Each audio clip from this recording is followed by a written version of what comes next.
There's some history here at Hug Point, and it's only a 7-minute drive from the world-famous Haystack Rock at Cannon Beach. I could also walk there along the beach for an hour from my hotel as well, and follow the old Stagecoach trail.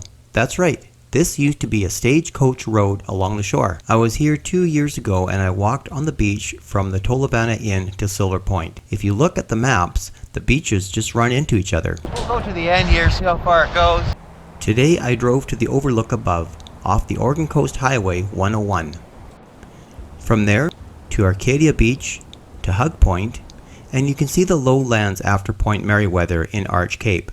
So before the highway was built, this was the way you traveled between coastal towns. And part of the road was carved into the rock and is still there to see today. But the reason I'm exploring Hug Point today is because I heard there were a few caves along the shore, so I checked the tide table and headed out. The weather was great today. That's one thing you can count on to change in a moment, the weather.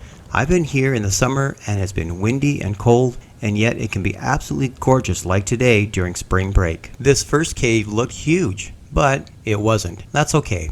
I still managed to make it look good for Instagram. I wasn't even going to go into the second one because it looked so small on the outside, but it actually went back quite a ways. The majority of the coast road was on the sand and skirted past here.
And unfortunately, all the waves bring in crap from the ocean, so this place is littered with bottles. But pretty cool.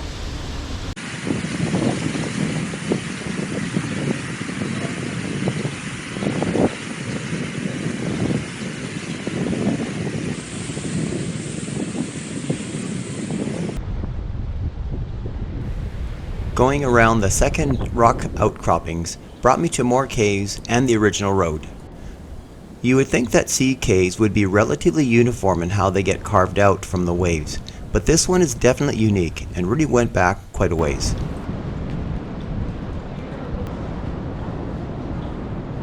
Holy cow.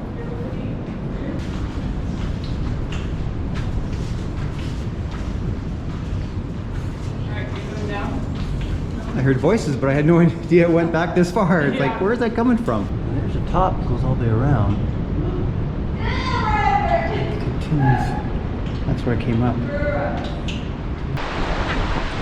Right from the caves, this little path that goes up the side for another viewpoint. So let's go. When I saw this part, I thought, well, that's a pretty convenient path that the salt water made, considering that all the other rock outcroppings are essentially cliffs that I had to walk around.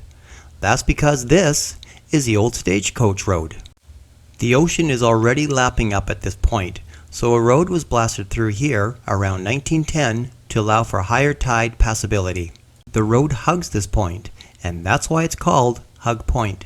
The cars are long gone, and now this road is home to sightseers and tide pools. Later on, the 101 Coast Highway was built between 1920 and 1936, which replaced this beach road and connected California and Washington. There is still the mystery of this button. There was some speculation that there was a traffic light here, but there's no line of sight for power lines or buildings. So the theory is that this Pacific Power and Light Company button is simply a survey marker.